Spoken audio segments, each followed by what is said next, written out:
Banjir susulan kembali terjadi di Kabupaten Pidijaya malam tadi dengan ketinggian air 50 cm hingga 1 meter tergantung lokasi ketinggian. Dalam bulan November, sudah 3 kali Pidijaya dilanda banjir hingga membuat warga kewalahan dalam membersihkan lumpur.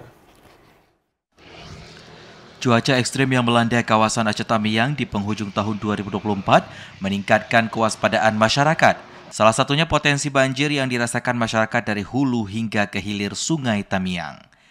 Menyikapi kondisi ini, pemerintah Kabupaten Aceh Tamiang menggelar apel siaga tanggap bencana guna memastikan kesiapsiagaan petugas, mulai dari petugas, alat penyelamatan, hingga logistik dalam penanggulangan bencana alam.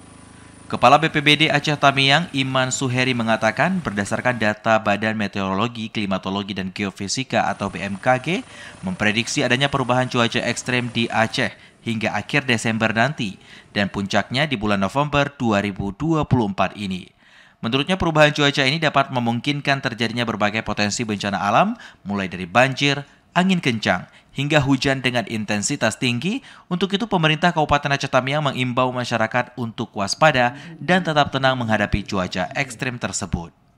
Sudah disampaikan data dari BMKG dan juga perintah langsung dari Kepala BNPB, seluruh Kepala BPBD wajib melaksanakan apel siaga bencana mengingat hidrometeorologi yang sampai dengan bulan Januari 2025. Puncaknya di bulan November ini. Jadi kita menyiapkan peralatan serta tim relawan. Kita juga sudah membentuk tim di kampung-kampung, yaitu kampung siaga bencana, sebagaimana arahan juga dari Kepala BNPB.